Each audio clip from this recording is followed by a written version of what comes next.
Գյորջյան Կասկադ 60 ամիս փուլային վճարում բազմաթիվ առավելություններ։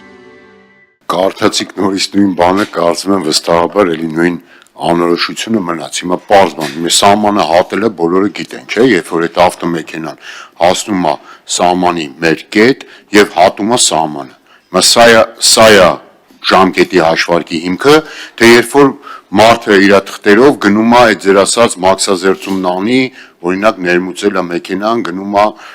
անհատը, որ այդ մաքսազերծումն անի։ Մի պետք պարզ հարցին պիտի պարզ պատասխան լինի, մարդիկ այդ հաշվարկն անեն։ Այն մնացածը չէ, հիմնավոր չէր, որովհետև ինչ էլ անեք ձեր էջը շատ լավ է, որ 400,000 դիտում ունի, գուցե ավելանալու հակումներ կունենա կամ չէ, չգիտեմ, այդ ձեր ձգտումներն է, հենա դուք էլ ուրախանում եք դրա համար, լավ է, բայց իրականում իրավական առումով ձեր էջը չի, էլի, այսինքն ինչ դուք ասում եք ձեր էջում, դա դեռ օրենքը չի, այսինքն մի քիչ էլ կա դրան հասնենք, ասենք օրինակ, երբ որ դուք մի բան ասեք եւ դա դառնա օրենք, դրան մի քիչ մնացել է որ հասնենք, բայց ձեր էջում ձեր ասածը եւ օրենքը, որ ազգային ժողովն ընդունում է նախագահն եւ ավելացնում է,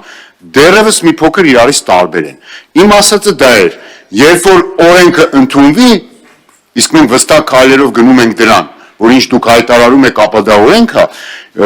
իսկ օրենքը Իսպանիայի սահմանադրական կարգով հետևյալն է, ընդունվում է, նախագահը վավերացնում է եւ ինքը համարվում է ընդունված։ Հիմա այդ ընդունման պահից, օրինակ, ընդունման պահից կարող ձևակերպեք ձեր ասած 3 ամիս ինչ որ պարոն Թունյանն ասում է դա մաքսիմում ժամկետն է, որ այդ ավտոմեքենան կա։ Այսինքն ընդունման պահից, որովհետև որևէ մեկը չգիտի, վաղ այս օրենքը օրինակ կընդունվի թե ոչ։ Տեսականորեն գոնե, էլի, չնայած դուք ինչ բերում եք, վստահաբար ստեղ բան ընդունվում է։ Հիմա այս մասով առնվազն էս, թե չէ մնացած այն ինչ որ ասում եք, ես էի ասում ակումուլյատորների խնդիր անցած անգամ եւ այլն։ Մի ամիսը դուք որ հետաձգել եք, հանրային շահը այդտեղ չի, էլի, մեզ չի որ դուք չափել եք փետրվարի 1-ով հանրային շահը վերջացավ, այլևս մինչև փետրվարի 1, օքեյ, ամեն ինչ նորմալ է, եթե փետրվարի 1-ից հետո լինի, հանրային շահը վերջացավ եւ ամեն ինչ գնաց դեպի կատաստրոֆա։ Ճիշտ եք, պարոն Ավետիսյան, եթե ձեր նման քվեարկեինք, այս օրենքը առաջին ընթերցումով չէր անցնի եւ Հայաստանի Հանրապետության եւ հանձնաժողովի նիստում ես տեսել եմ դուք ոնց եք քվեարկել, դուք կողմ չեք քվեարկել։ Եթե հանձնաժողովի նիստում այս հանձնաժողովի падգամավորները քվեարկեին Թադևոս Ավետիսյանի նման, այս օրենքը չեր անցնի, չեր ընդունվի եւ մեր քաղաքացիները ստիպված կլինեին վճարել ավելացված արժեքի հարկ էլեկտրական մեքենաների համար, բայց քանի որ մեր հանձնաժողովի հարգարժան падգամավորները չեն քվեարկել այնպես ինչպես Թադևոս Ավետիսյանը, մեր քաղաքացիները ստացան ավելացված արժեքի հարկի արտոնություն։ Պարոն Ավետիսյան, մի հատ Պարոն Ավետիսյան, դուք կարաք ձեր անձնական շահը ակնհայտ աստեղից էլ երևաց, մանիպուլացնելով այն որ հանրային շահից եք խոսում, բա պարոն Պապոյան, բա այդ պոստը, որ դուք զբաղեցնում եք, այդ պատասխանատվությունը, դա թույլ է տալիս այս չափ մանիպուլացնել։ Ես ձեռնպահ եմ քվեարկել մի պարզ պատճառով, որ մինչև երկրորդ ընթերցումը այս լուծումները, որոնք որ մենք քննարկում էինք, ունենանք եւ ասեմ ձեզ ավելին, նաեւ իմ ներկայացմամբ մեր ֆրակցիան Հայաստան խմբակցությունը այս նախագծին առաջին ընթերցման կողմ է քվեարկել, այդ թվում նաև ես։ Հիմա այդ մանիպուլյացիա բա եղավ, բա ինչից են քննարկում, ուր եք տանում, ինչ եք անում, բա այսինքն դուք հիմա հանրային շահի մասին ելույթ եմ ունենում, բա այս լավ այդ ամեն ինչը մի կողմ, մի օր առիթ կլինի հանրայինի եթեր վաղուց չեն գնացել բանավեճի, առիթ կլինի կգնանք ես կբանավիճենք, ամեն մարդ իր եզրակացությունը կանի, բայց սա չի խնդիրը հետևյալն է, այդ թողեք մի 5 անգամ էլ իմ անազգանունը տվեք, բանը խնդիր չկա, շատ ուրախ եմ դրա համար, բայց մի հատ ասեք ի վերջո, սահմանը հատելն է, այդ հարցին պատասխանեք, թե չէ ոգևորել եք ինձ եք կպել, սահմանը հատելն է ժամկետի, թե ներկայացնելը Դե կրկնում եմ, սկսենք նրանից, որ եթե բոլոր падգամավորները ձեր պես քվեարկեին, դա փաստ է։ Հիմա դուք դրանից պարոն Ավետիսյան, ես չգիտեմ ինչի եք դուք ձեր քվեարկության արդյունքից նեղվել, ես կարծում եմ դա այդ նեղվելուց առաջ պետք է այդպես չքվեարկել։ Հիմա բայց դուք քվեարկել եք, հետո բացատրում եք, թե ինչի եք ձեռնպահ քվեարկել։ Իսկ պետք չի բացատրել, ինչպես կամ իհարկե եթե փոշմանել եք, որ ձեռնպահ եք քվեարկել եւ սխալ քվեարկություն եք արել, իհարկե դա էլ է նորմալ եւ ես ուրախ եմ, եթե այդպիսի եզրակացության եք եկել։ Հիմա մեր նախագծի դրույթների մասին, մեր նախագծի դրույթների մասով ձևակերպումը շատ հստակ է գրված, նույն ձևակերպումն է։ Մինչև ուրեմն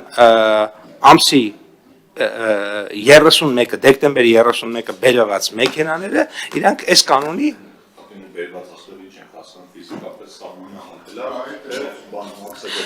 այստեղ կանոնի փոփոխություն չկա։ Նույն օրինակ, տեսեք, 25 թվականի կանոնը նույն կերպ է գործում։ Ոնց այդ կանոնը գործել է, այդ նույն տրամաբանությամբ շարունակում ենք։ Պետք մի բան էլ ես էլի ավելացնեմ։ Նախ ուզում եմ ասել, որ ասում ենք մեր առաջարկը չընդունեցիք, դրա համար ենք ձեռնպահ։ Գրավոր առաջարկ չի եղել, հետո դուք մի հատ առաջարկ էիք անում, հիշում եք, ասում եք եկեք մի տարվա փոխարեն 2 կամ 3 տարի սահմանենք արտոնությունը, այդ էր ձեր հիմնական առաջարկը, որի մասին հիմա ոնց որ չեք խոսում, այդ առումով էլ առաջինից երկրորդ ընթերցում առաջարկ չենք ստացել։ Հիմա ինչ վերաբերվում է իրազեկվածությանը, տեսեք ինչ եք ասում եք, պարոն Պապայանն ասում եք ձեր էջը դա պաշտոնական բան չի, բայց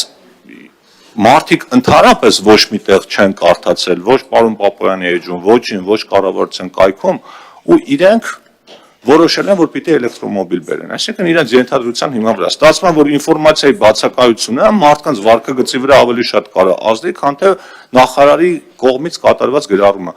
Ու մի վերջի բան էլ ասեմ, հոկտեմբերի 21-ին ասեցի, այս օրենքի նախագիծը մտել է պաշտոնապես ազգային ժողովում շրջանառության մեջ, դրանից մի քանի օր առաջ կառավարության նիստում է հաստատվել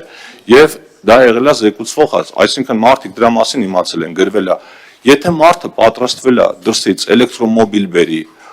ու չի հետաքրքրվել, թե օրինակ ինչ փոփոխություններ են կատարվել, դա արդեն իր ռիսկն է, չեն կարող ամեն մեկին գնան առանձին ցանուցեն, ասեն, եղբայր դու մտադիր ես էլեկտրոմոբիլ բերեն, ասի հա, ասեն դե գնա մի հատ կառավարության նիստը YouTube-ով հետ տուր նայ։ Հիմա օբյեկտիվ հիմք տեսանք զուտ այն մարդկանց համար, որոնք արդեն փաստացի պատվիրել են։ Ձեր ասածը, եթե մենք օրինակ սահմանենք մարտի 1-ին, գիտեք ինչ տեղի կունենա, վաղը կսկսեն էլեկտրոմոբիլներ պատվիրել։ Այսինքն այդ առումով մենք անգամ մենք կարենք մինչև հունվարի 31-ն էլ չանենք, որովհետև փաստացի մինչև դեկտեմբերի 31-ը այդ մեքենաների մեծ մասը ճանապարհին գտնվող հասած է լինելու, բայց հունվարի 31-ով մաքսիմալ փակել ենք։ Այսինքն եթե մեկը կա, որ հոկտեմբերի վերջին ինքը որոշել է էլեկտրոմոբիլ բերի կամ նոյեմբերի կեսերին, ինքը էլ որևէ հիմք չունի պնդելու, որ ինքը այդ մասին չի իմացել։ Եվ մի հարցը ես տամ, պարոն Պապայան, քվոտաների հետ կապված 15000 մեքենաների քվոտան, որ բան արեցինք, քվոտայի դեպքում ժամկետային սահմանափակում մեքենայի հնություն դրանք հաշվի են առնվում, թե չէ, ու ոնց է բաշխվելու այդ քվոտան, էլի իրավաբանական անձանց, ֆիզիկական անձանց միջև։ Այո, ես իմ էջում հայտարարել եմ, որ արդեն իսկ հենց նույն օրը, երբ որ հայտարարել, այսինքն մենք ինչա տեղի ունեցել, նիստում մենք որոշել ենք, որ Հայաստանը պիտի ստանա 15000 քվոտա, նիստից դուրս եմ եկել եւ տեքստով եւ նաեւ հոլովակ եմ նկարել այդ երեկոյան, նույնիսկ մինչեւ Մոսկվայից վերադառնալս, որպեսզի նույնիսկ մեկ օրվա լեգիտիմության խնդիր չառաջանա, այսինքն չլինի մարդ, որ հաջորդ օրը ես ինչ որ բան ասեմ, ինքը ասի այս նախորդ օրը արդեն բան եմ պատվիրել, մեքենա եմ պատվիրել։ Հենց այդ օրը մինչև օդանավակայան գալը հոլովակ եմ նկարել, որտեղ ասել եմ, որ այդ առաջարկը գործելու է 15000 մեքենայի 24, 25, 26 թվականների ավտոմեքենաների համար։ Այսինքն 15000 մեքենան մենք ազատում ենք մաքսատուրքից, եթե այդ մեքենաները 2024, 2025, 2026 թվականի արտադրության են լինելու։ Սա մեկ։ Երկրորդը ինչպես ենք բաշխելու։ Այո, բաշխելու ենք մի մասը դիլերներին, մի մասը ֆիզիկական եւ իրավաբանական անձանց։ ովքեր են դիլերները, դրանք որոնք որ պաշտոնական ներկայացուցիչներ են, տալիս են երաշխիք եւ այլն եւ այլն։ Որ մասը այս պահին քննարկման փուլում է, բայց դա կարևոր չէ այն իմաստով, որ մենք այս տարի արդեն շուտով կառավարության որոշում ենք ընդունելու, որտեղ ասում ենք, որ եթե